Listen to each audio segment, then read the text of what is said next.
Welcome to the second lesson of the sixth module, which is on stresses in beams part 2.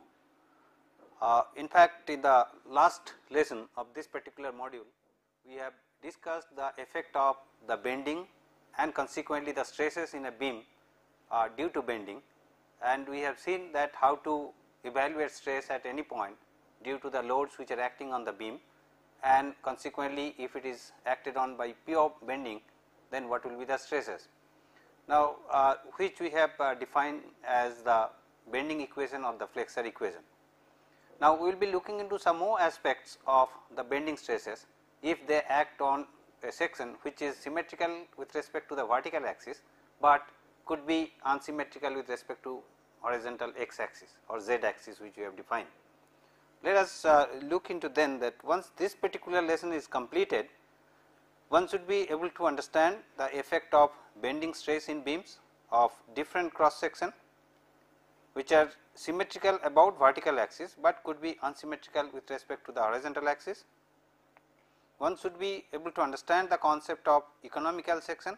Now, we will look into the sections which are more appropriate when they will be subjected to bending, which we can call as most economical section, and one should be in a position to evaluate bending stress in beams of different cross sections for different loadings. Hence, the scope of this particular lesson includes the recapitulation of previous lessons or just the previous lesson which we have discussed, evaluation of bending stress in beams of different cross section with vertical axis of symmetry, some relevant information with regard to bending stresses in beams. Now, we will look into that. We have derived the flexural equation or the bending equation. Now, what are the consequences of that? What are the consequences of bending stresses? What are the impact of bending stresses on different type of cross sections? That we will look into, and we will be looking into some examples for evaluating bending stresses in beams. Well, let us look into the answers of the questions which I gave you last time. The first question was, what are the assumptions made in evaluating bending stress in a beam? Now, this particular aspect let us discuss with respect to the diagram which I discussed last time in the last lesson. If you remember, this is a segment of a beam, the section of which is a cross section of the beam is something like a trapezium, which is symmetrical with respect to the vertical axis and unsymmetrical with respect to the horizontal axis.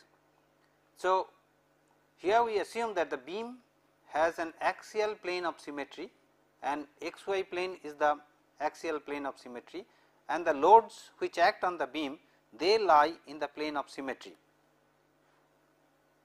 Also, it is assumed that the axis of the beam bends, but it does not stretch, which we have seen last time while deriving the flexural equation, that because of the load which lies in the plane of this symmetry, this beam undergoes bending, the axis of the beam undergoes bending, but it does not stretches. And the most important one is that the plane sections remain plane and perpendicular to the deformed axis of the bar. That means, when the beam is subjected to loads, it undergoes bending. The axis of the beam undergoes bending, it does not stretch, and the cross sections, any cross section we take at any location of the beam, the section remains plane, it does not deform, and it becomes perpendicular to the deformed axis, and this is the main assumption while deriving the flexural equation. Now, the second question was, what is the bending equation? Now, this you know we had derived last time, that m by I is equals to E by rho is equals to sigma by y. Now, this we call as the bending equation or the flexural equation. Now, where m is the bending moment, I we call as the moment of inertia of the cross section, E is the modulus of elasticity, rho is the radius of curvature of the axis of the beam, sigma is the bending stress, and y is the point where we are trying to find out the stress. So, from this particular equation you see we can write m by I is equals to minus sigma by y, or this gives sigma as equals to minus m y by I. Now, sigma we call as the bending stress, m is the bending moment, I is the moment of inertia, and y is the distance at the point at which we are evaluating the stress. Now, if you look into this particular equation, it has a similarity with the equation which we had derived when a bar was subjected to a twisting moment, where the twisting moment was T and T by J was equals to tau by rho equals to g theta by L. Tau was the shear stress, so which is corresponding to the sigma here when we are talking about bending. Now, so T can be comparable, twisting moment can be comparable with the bending moment, shear stress can be comparable with tau, J the polar moment of inertia can be comparable with the moment of inertia of the section.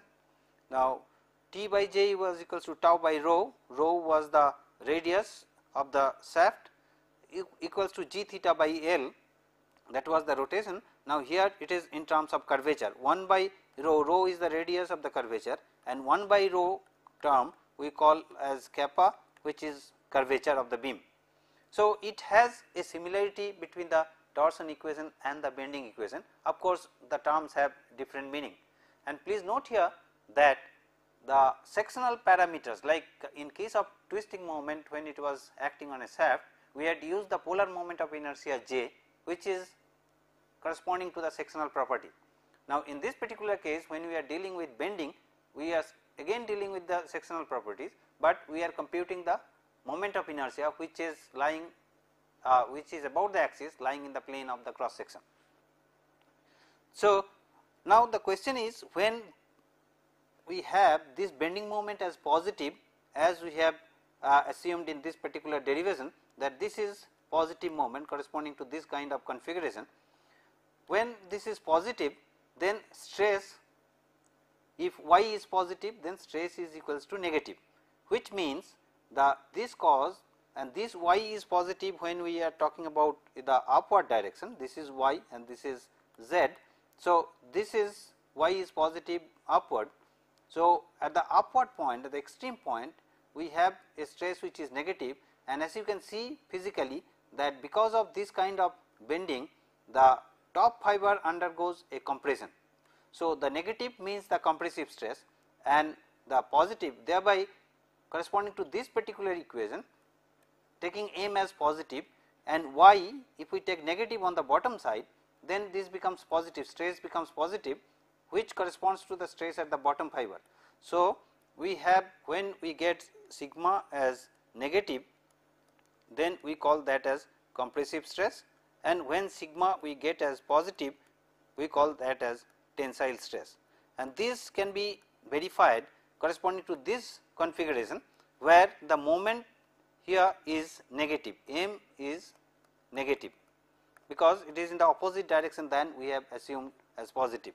Now, if m is negative, now when y is positive over here, so since m is negative, sigma becomes positive, and according to our convention, when sigma is positive, it is tensile, and physically as you can see that because of this kind of moment, the top fiber undergoes stretching, which is tensile in nature, and correspondingly the bottom fiber undergoes a compressive stress. So, that is how we decide about the tensile or the compressive stress in a beam when they are subjected to load, depending on whether they are having positive or negative moment, and mind that the positive moment is the moment which we have assumed on the right face when it is in anticlockwise direction.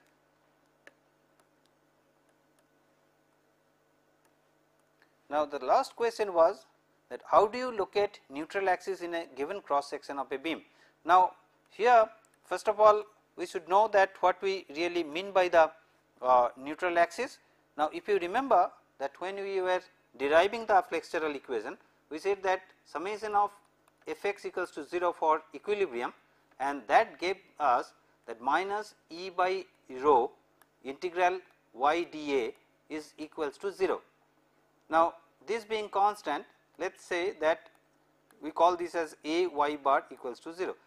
This indicates that the y bar, the distance of the centroid of the cross section with reference to the origin. If it is 0, then the summation of f x will be 0. So, in effect it means that the axis must pass through the centroid, the z axis must pass through the centroid of the cross section. Now, when y is equals to 0, as we had seen that epsilon is equals to minus y by rho, and correspondingly stress is equals to E times epsilon. So, minus E times y by rho. Now, when y is equals to 0, so correspondingly E and epsilon and sigma will be 0 at that particular point, and along this axis the strain, if we call this as a strain diagram and this is the stress diagram, then at this axis we find that the strain and the stress is 0, and the strain and the stress has a linear variation as a function of y, and it varies linearly with respect to 0 over here and varies linearly the stress with respect to 0 here. So, this is the stress distribution, and according to our positive moment which is acting about this particular axis, we have a compressive stress here and tensile stress over here. So, if we call this stress sigma, sigma compression and sigma tension. Now, so the condition for 0 axial force in the section can be satisfied only if the neutral axis passes through the centroid of the cross section. Now, we call this as neutral axis because along this axis the stress and the strain is 0 in the beam cross section, and this can be satisfied if the neutral axis passes through the centroid, then there will not be any axial force in the beam, and this is one of the requirement of the equilibrium criteria. Hence, the neutral axis along the axis where the stress is 0 must lie in the centroid if it has to satisfy that there is no axial force in the beam. Well, then after looking into the answers of the questions, let us look into some of the aspects on the bending equation which we have derived last time. Now, if the cross section of the beam is a symmetrical one, now please keep in mind that we are using the cross sections which are symmetrical with respect to the vertical axis. Now, with regard to the horizontal axis, it could be symmetrical, it could be unsymmetrical. Now, let us consider these two cases, that if the section is symmetrical even with respect to the horizontal axis, then what happens, or if it is unsymmetrical, then what is the consequence. Now, if the cross section is symmetrical with respect to the horizontal axis, as in the case of a rectangular or a square section, wherein the extreme distance of the fiber with respect to this is equal, because it is symmetrical, the centroid lies the two axes passes through the centroid, and centroid divides the whole depth equally. So, the top distance also is y and this is minus y.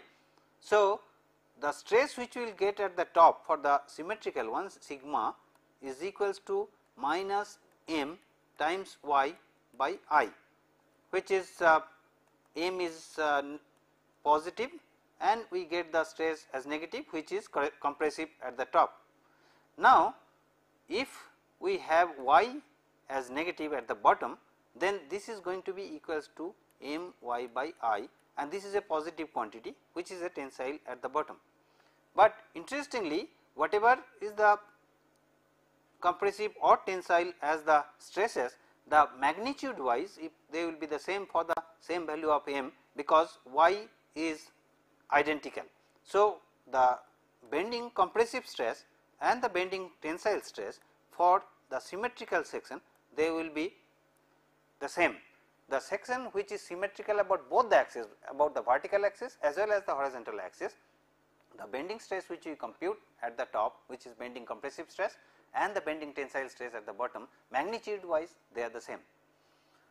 Now, if we consider an unsymmetrical section where the section is symmetrical with respect to the vertical, but it is not symmetrical with respect to the horizontal axis, such as in this particular case, as you can see that the distance of the fibers from here and the distance of this is different.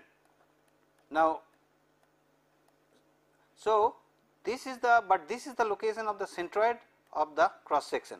So, first thing what we do is that we locate the position of the centroid for a section, and as we have seen that if there is no axial force in the beam, then the neutral axis must pass through the centroid. So, once we locate the position of the centroid, then the position of the neutral axis is known to us, and then the distribution of the strain and the stress with respect to this, this will be 0 and some value over here and some value over here, because the distribution is a linear one. So, the distribution of the strain or the stress will be a linear distribution with respect to the 0 strain and the stress along the neutral axis. So, here now since y1 bar and y2 bar, the distances of the extreme fiber from the neutral axis, they are different. Now, corresponding to the bending moment whatever we will have, this is our positive bending moment, the stress sigma will be equals to m y by I, which is minus. Now, for the top fiber, the y is equals to y2 bar. So, this is equals to minus m y2 bar by I, and if m is positive, then this quantity is negative and this is compressive stress. Now, for sigma, this is sigma top. Now, sigma at the bottom, this is equals to m minus m y by I, and y will be negative from with respect to this, which is minus y1 bar. So, this is going to be a positive quantity m y1 bar by I, and this stress according to our nomenclature, this is tensile stress. But the magnitude of this compressive stress at the top and the magnitude of the tensile stress at the bottom, they will be different. Though the magnitude of the bending moment which is acting in the beam at a particular cross section, if we know the value m, then when we compute the stresses, since the section is not symmetrical with respect to the horizontal axis, the compressive and the tensile stresses which will be obtaining for a particular moment, they will be different. Thirdly, the units of the stress that you can readily look into from this expression, that sigma is equals to m y by I respective of the sign. M is in Newton meter, y is in meter, and I the moment of inertia, second moment of area, which is meter to the power 4. So, this gives us in Newton per meter square, so which is nothing but Pascal. So, sigma we represent in terms of Pascal or megapascal or gigapascal. Now, lastly, the most important thing is the applicability of this bending formula. Now, if you remember, while deriving this bending equation, we had assumed that the segment of the beam is subjected to a pure bending. Now, in normal situation, when a beam is subjected to loading, they will be subjected to bending moment, and in some zones there could be bending moment associated with the shear force. Now, when we have derived the bending formula which is subjected to a pure bending, we have assumed that the plane sections remain plane. Now, it may so happen that when along with the bending the shear force also is acting at a particular section, the assumption of plane sections remaining plane may not be truly satisfied. Now, if that happens, then if we compute the stresses, that will not be right using this bending equation. But in general, when we talk about the beam, it has its length is much larger in comparison to its cross sectional dimension, and hence the error which we get in evaluating the stresses with this particular assumption is insignificant, and we can neglect that. Hence, we can apply this bending equation even if we do not have pure bending in a particular segment of the beam. If the bending is non-uniform, it is not uniform, even then we can employ this equation without losing much of accuracy in the analysis of the stress.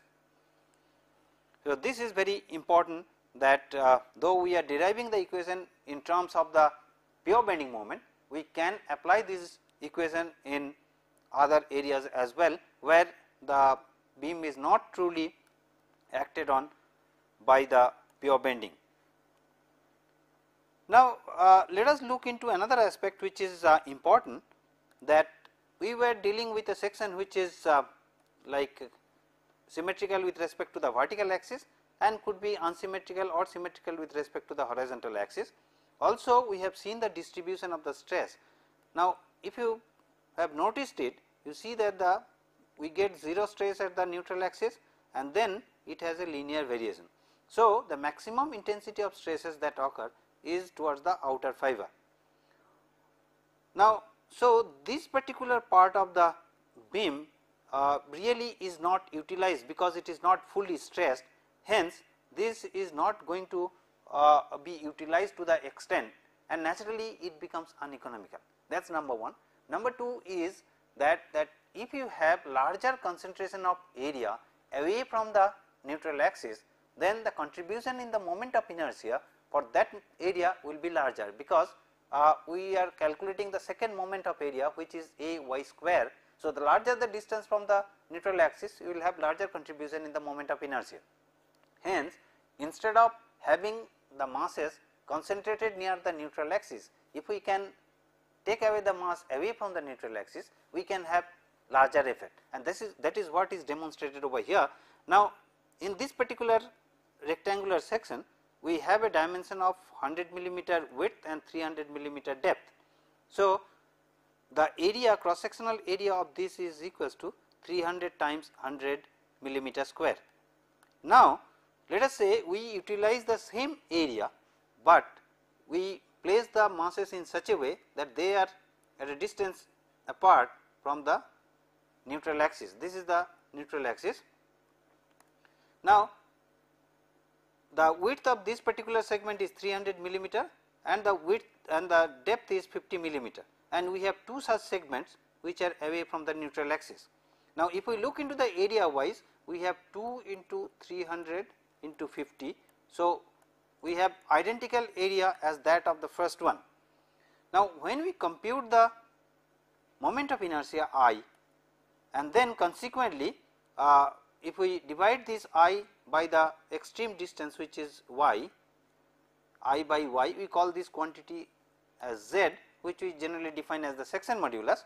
Now if we compute I in this particular case and divide this by this extreme distance y, I by y, the value of I by y which we get in this particular case and the value of I by y which we get in this particular case, if you look into, you will see that when the segments are a distance apart from the neutral axis, we get a value of z which is almost more than 2 times of this value. So this shows that if we can concentrate the mass away from the neutral axis, then we can get the larger contribution in the moment of inertia. And as we know that the stress sigma is equals to m y by I or m by z.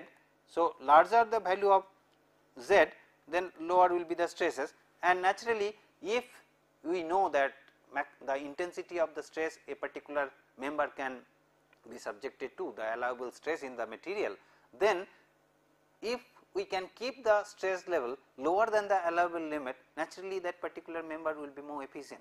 So larger the value of the z, larger will be the moment carrying capacity, because the stress level will be lower, so we can put more load in such beams. So if we have a section wherein we can lump the mass away from the neutral axis, then that kind of section becomes more efficient.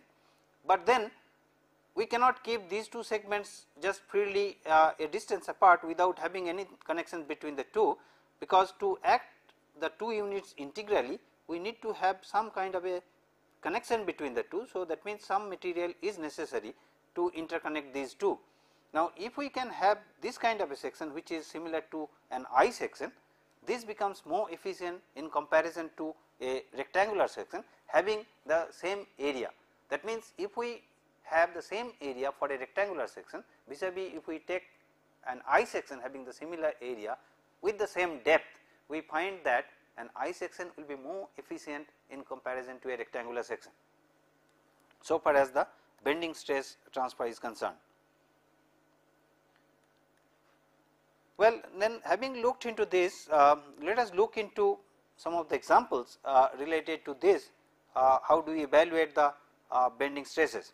Now here we have an example in which this is a simply supported beam which is hinged at end A, and is supported on roller at NB, subjected to uniformly distributed load of 3 kilonewton per meter over the entire length, and has a concentrated load P, which is at a distance of 4 meter from support A. Now, in fact, this particular example was given to you last time, and I hope that you have done it. Let us look into the aspects that how do we solve this particular problem.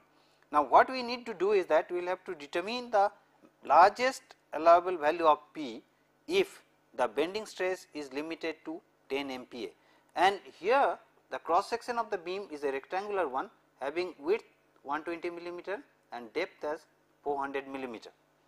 Now, as usual, we evaluate the reactive forces as you know that at A will have a vertical reaction Ra, will have a horizontal reaction Ha because this is a hinge, and at the roller support we will have a vertical reaction Rb, but since there are no horizontal forces, Ha will be equals to 0. So, we will have only Ra and Rb, and if you look into this particular example, that it has uniformly distributed load over the entire span and a concentrated load P. Now, if we separate out these two loading, now as you know that we are dealing with the stresses within the elastic limit, hence we can individually calculate the effect of these two different loads and can superpose them. We will get the same effect if we take the combined loading. So, we have seen that for uniformly distributed load, the reactive values will be half of the total load, and this for the concentrated load we can take in proportion to the distances. So, if we compute the value of these reactive forces, then Ra will be equals to 3 times 4 plus 1 5, total length is 5 meter. So, 15 by 2, which is 7.5 because of uniformly distributed load, plus because of P, the value of Ra, if we take the moment of this, will be P times 1 by 5. So, plus P by 5 will be the value of Ra. Now, Rb correspondingly will be 3 times 5 means 15 plus P minus 7.5 minus P by 5. So, Rb consequently will be equals to 7.5 plus 4 P by 5. So, these are the values of the reactive forces Ra and Rb. Now, interesting part in this particular case is that we will have to find out the value of P for which the maximum value of P for which the bending stress is limited to 10 MPa cannot exceed a value of 10 megapascal. Now, when you have this kind of a loading, as we have seen in the past, that if we like to draw the shear force diagram, because we will have to first locate the position where we get the maximum bending moment.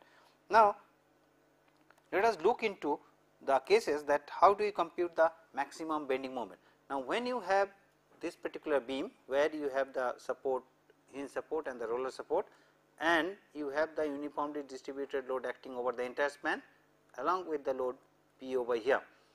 Now, there could be two cases, since we do not know the value of the P. Now, the shear force diagram can be of like at this point it goes over here, then now if you take a section, in fact you can place the shear force V is equals to the load W times X minus this reactive force. Now, what happens is it goes, then since you have uniformly distributed load, it comes down, then at the load point it comes down, then further it goes down and comes over here. There could be a diagram something like this, wherein we will get a 0 shear force here at some distance. Let us call this as X. Or we can have a situation where this may not, shear force may not be 0 at this particular place, it will go here, then it comes down, at the load point it crosses, it comes over here and then comes like this. So, the shear force diagram could be like this as well. Now, if we consider this particular case, that at a distance x somewhere the shear force equals to 0. Now, we are trying to find out a point where shear force is 0, because of the fact at that particular point we know that the bending moment will be maximum. So, the bending moment could be maximum where the shear force is equal to 0, or it could be maximum where there is a changeover from the positive to the negative or negative to the positive sign. Now, we have these two possible cases in this particular case. Now, if we write down the expression for V, which is the function of P and then the distance x, and if we set this equals to 0, correspondingly we can get a value of P, and the value of P which we get, that if we substitute in the expression for x, now the value of x which we get corresponding to this, we find that it goes beyond the length of this particular beam. Now, this indicates that this kind of diagram is not possible. That means, the shear force does not cross the baseline at intermediate point before this loading P. Hence, this particular diagram will be applicable in this particular case, and hence this is the point where we expect that there will be maximum bending moment in the beam, and we compute now the maximum bending moment at this particular point, and correspondingly we find out that what could be the loading. So, if we compute the value of the bending moment there, let us say that is the point C, the bending moment at C is equals to, we have, if we take the free body diagram, we have the reactive force RB, or this is RA, and this uniformly distributed load of intensity 3 kilonewton per meter, and this is our distance x, and we have the shear force and the bending moment at the cut. So, if we call this as moment M at C, so moment at C is equals to RA times x minus 3 x square by 2. Now, RA as we know is equals to 7.5 plus P by 5, this times x minus 1.5 x square. So, this is the magnitude of the bending moment. Now, as we know that sigma is equals to m y by I, or rather sigma equals to minus m y by I. Now, here m is positive and y also is positive. So, the top will have the compressive stress. Now, since this particular cross section is a symmetrical section with respect to both x and y axis, so the top will have the compressive stress, bottom will have the tensile stress, and the magnitude wise they will be same. So, we disregard the sign over here and we take the value of the m only, and sigma has to be restricted to 10 megapascal. This is equals to, this is the expression for the bending moment, which is 7.5 plus P by 5 into x minus 1.5 x square, and as we have seen that the maximum bending moment will be occurring at the point of the load, and which is at a distance of 4 meter. So, if we calculate the bending moment at that particular point, we get, substituting the value of x as equals to 4 meter, we get the bending moment as 6 plus 4 P by 5, so much of kilonewton meter, assuming that P is in kilonewton. Now, if we substitute the values in this particular expression for stress, now m is 6 plus 4 P by 5 into 10 to the power 6, so much of Newton millimeter, into y is the furthest distance from the neutral axis. Now, neutral axis divides the whole section into two halves. So, this distance is 200 because the total depth is 400, this divided by the moment of inertia, which is 120 times 400 cube by 12. So, m y by I is equals to stress. Now, from this if we compute the value of P, we get the value of P as 32.5 kilonewton. So, this is the largest value of P that we can apply, so that the level of stress is within 10 megapascal. It does not exceed the value of 10 megapascal if we limit ourselves to 32.5 kilonewton load. Now, let us look into another problem wherein the load uniformly distributed load of intensity Q is acting, the uniformly distributed load is acting over a distance of 2 meter, which is a partial loading, and the cross section of the beam is a circular one having a diameter of 50 millimeter. Now, what we need to do is that maximum load Q that can be applied on this beam so that the bending stress is limited to 50 megapascal. So, here we will have to find out the value of the load Q, so that the stress does not exceed a value of 50 megapascal. Now, again as we have done earlier, we will have to find out the value of the maximum bending moment. So, we again resort back to the drawing of the shear force and the bending moment diagram, so that we can get a clear picture of what is the value of the maximum bending moment and at which location that occurs. Now, to do that, what we need to do is that we need to compute the value of the reactive forces as usual, and if we do that with respect to this particular beam, now again we take the free body of the beam, HA as usual equals to 0, and if we compute the value of RA and RB, let us call this as RA and this as RB. Now, RA plus RB is equals to the vertical load is twice Q, and if we take the moment of all the forces with respect to B, we can get the value of RA is which is twice Q times 1 divided by 3. So, this gives us 2 Q by 3, and correspondingly RB is equals to 4 Q by 3. So, these are the values of the reactive forces. Now, if we take a free body of this left segment between 0 to 1, then we have reactive force RA over here, we have the shear force and the bending moment V and M.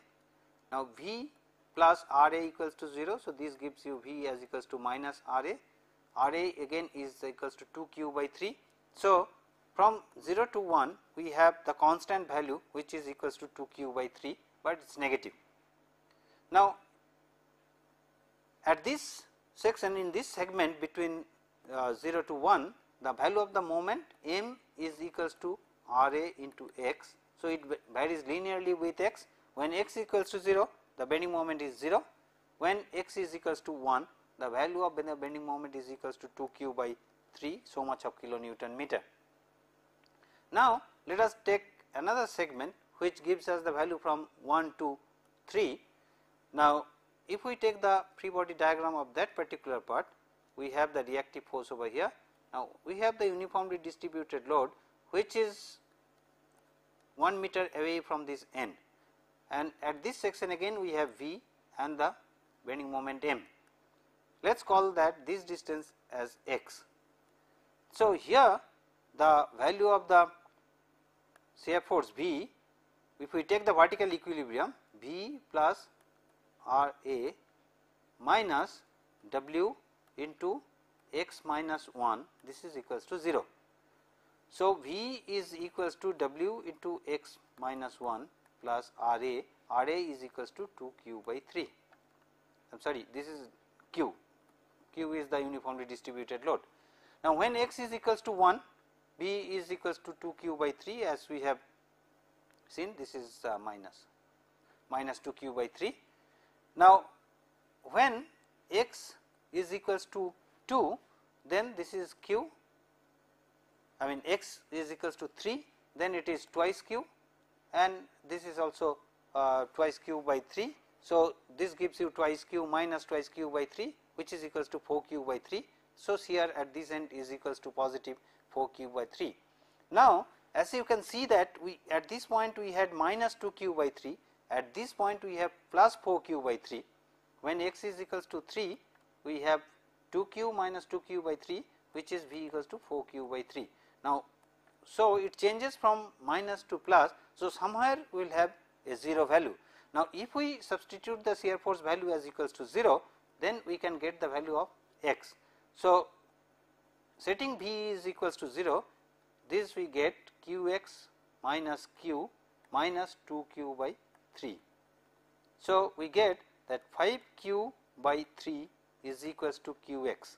So, this gives us that X is equals to 5 by 3, which is from the left end.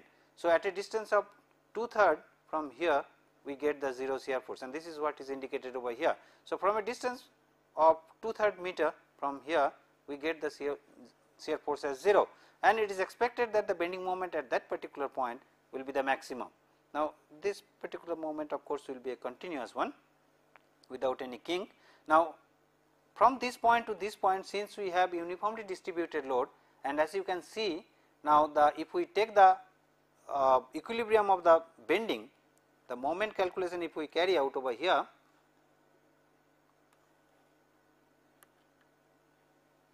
then the bending moment equation comes as m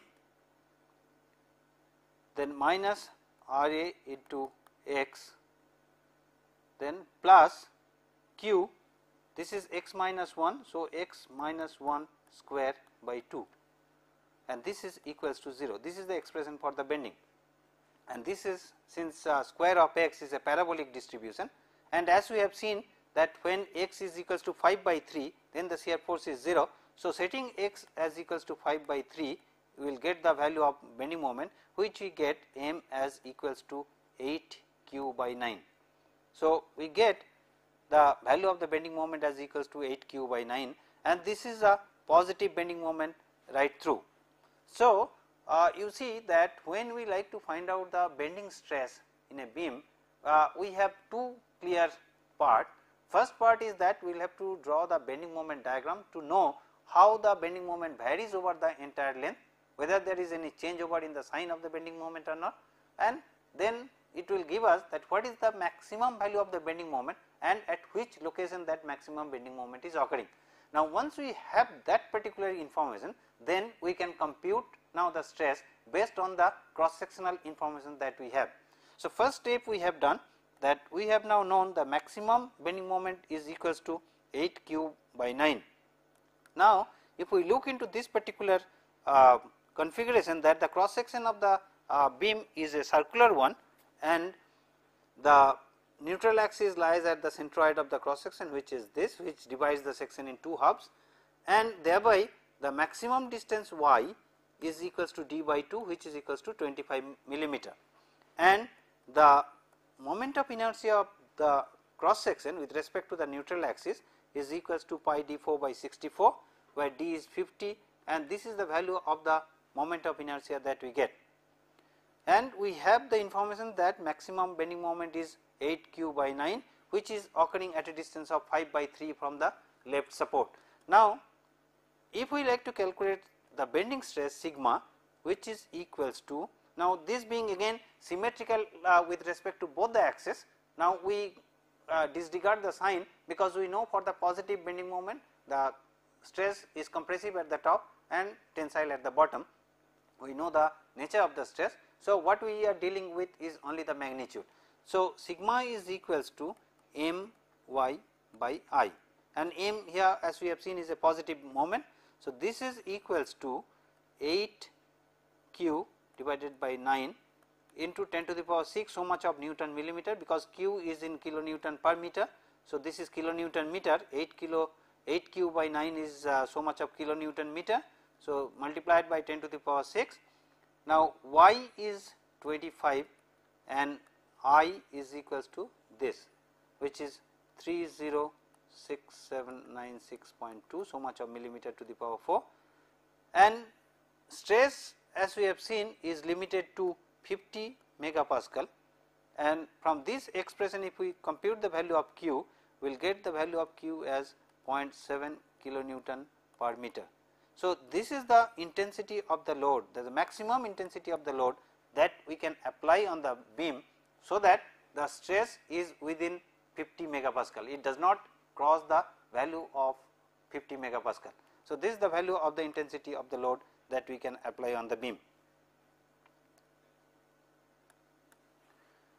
Well, now let us look into another example problem, wherein the cross section of the beam is an unsymmetrical one, unsymmetrical with respect to the horizontal axis, but it is again symmetrical with respect to the vertical axis, and the beam is subjected to 3 concentrated loads, P over here, 3P at the center and P over here, and please note that it is hinged at this particular end and is on roller support over here, has overhang on this side as well as on this side, and the geometrically it is symmetrical, and of course loading wise also it is symmetrical. Now, what we need to do is that we will have to find out the maximum value of P if the bending stresses are not to exceed 40 MPa in tension and 100 MPa in compression.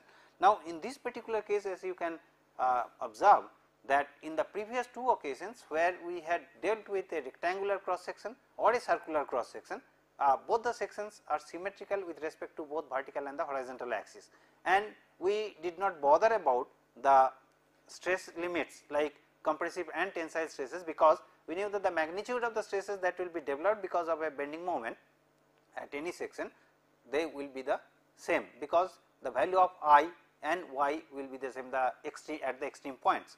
Now, if we have a cross section which is not symmetrical with respect to the horizontal axis, and thereby there will be the difference in the Y values with respect to the neutral axis of the extreme fibers at the top and the bottom, and consequently there will be change in the bending stresses.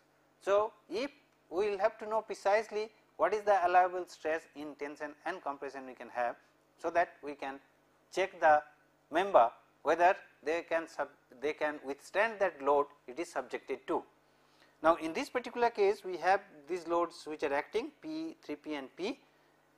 We will have to find out the maximum value of the P, so that these stress limits are not exceeded. Now, to do that again we will have to first find out that what is the maximum value of the bending moment that can occur in this particular beam at any point along the length of the beam because of such loading, and at which location such maximum bending moment occurs. Now, to do that, as we have done earlier, let us again compute the value of the reactive forces, and if we compute the value of the reactive forces, this here we call this vertical reactive force as RB, this as RD, and as usual, since there are no horizontal forces, so horizontal force at the hinge support is equals to 0.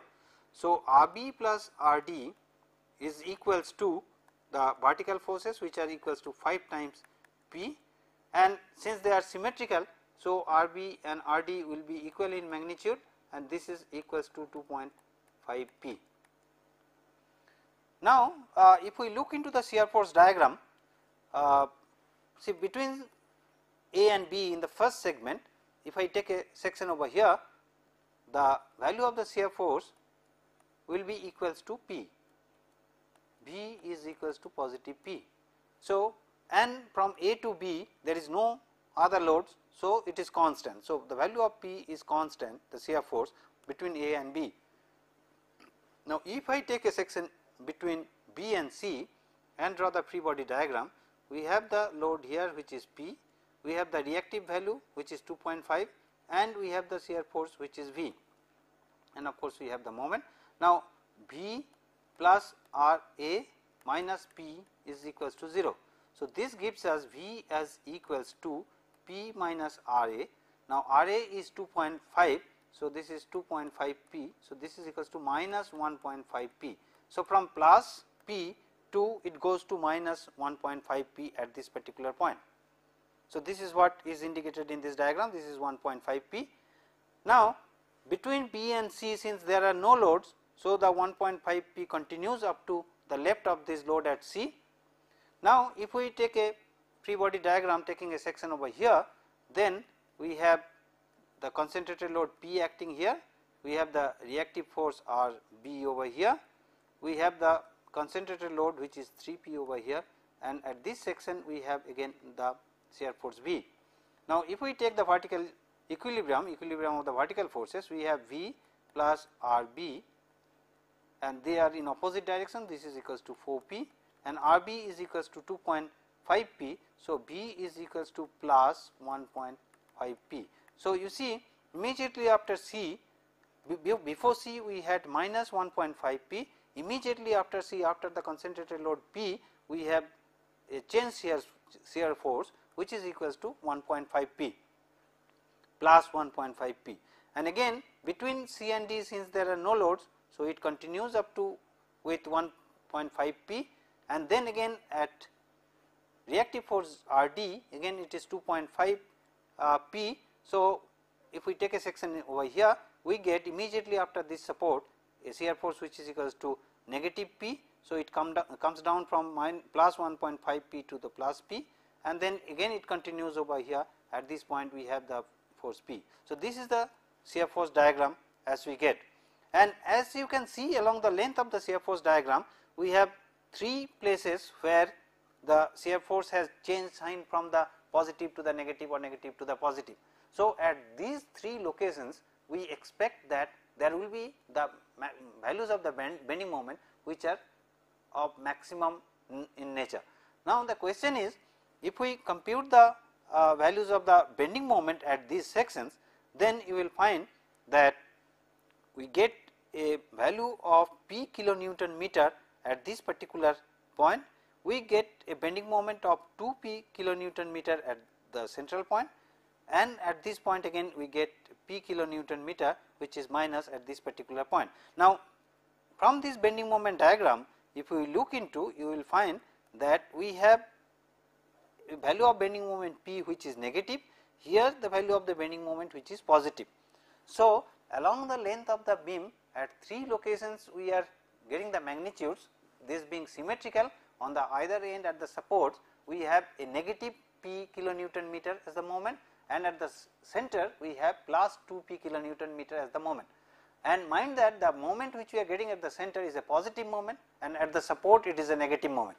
Hence, we say that the maximum positive moment is 2 p kilonewton meter and maximum negative moment is p kilonewton minus p kilonewton meter. So, if we deal with these 2 moment values, now we have identified that we have a maximum positive moment as equals to twice p and maximum negative moment as equals to p. And mind that when we have a positive moment, the positive moment is in this particular direction, causing a compressive stress at the top and tensile stress at the bottom. When we are dealing with the negative moment, we have in this form where tension is at the top and compression is at the bottom, and since the section is unsymmetrical, the value of y1 and y2 will be different, and consequently the values of the stresses will be different, and since we have different allowable stress for tensile and compressive, naturally we will get 4 values of p corresponding to all these 4 criteria.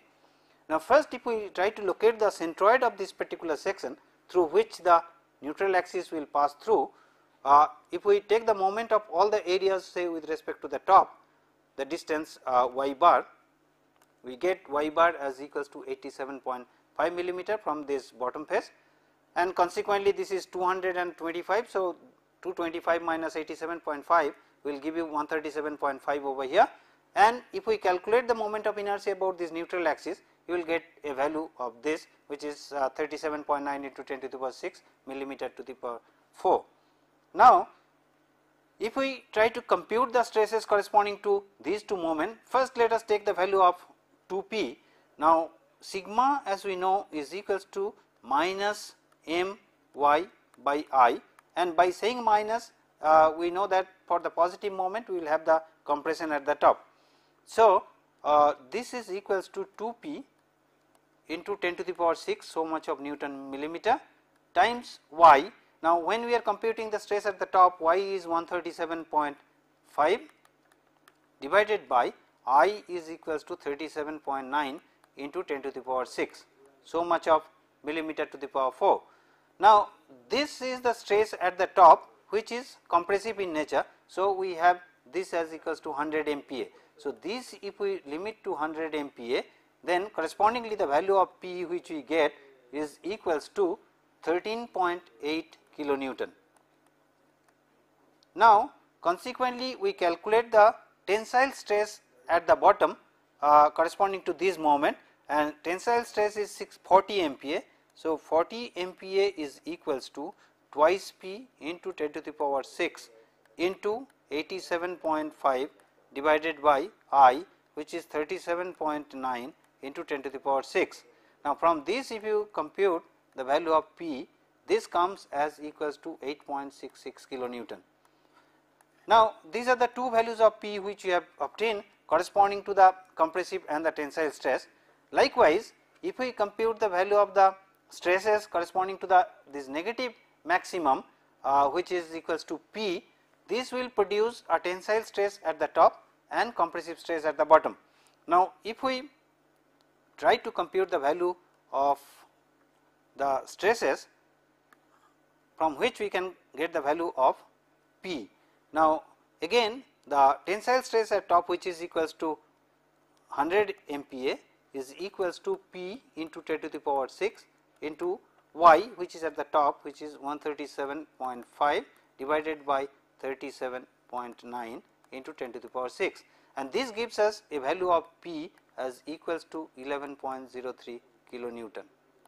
Now, if we compute the stress at the bottom, which is a compressive stress, which is equals to 100 MPa, well, this was tensile stress, so this was equals to 40 MPa.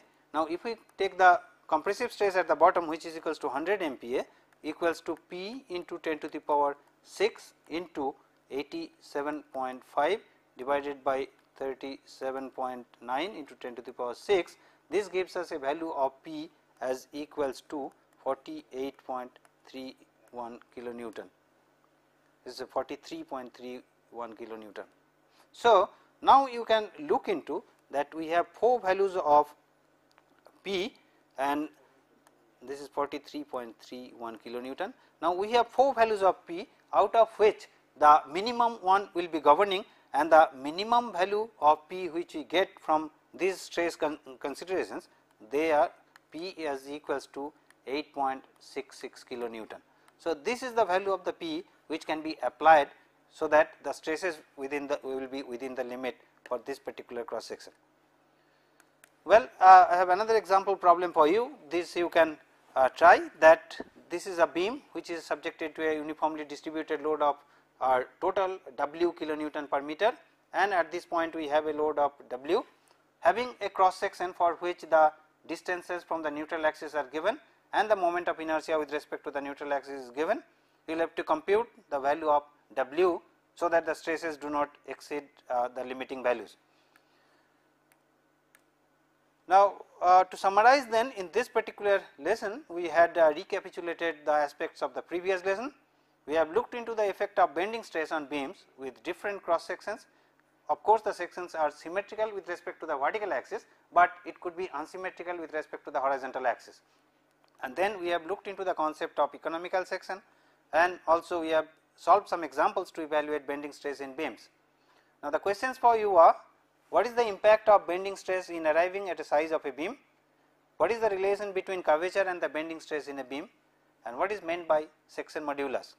We will give the answers for these questions in the next lesson. Thank you very much.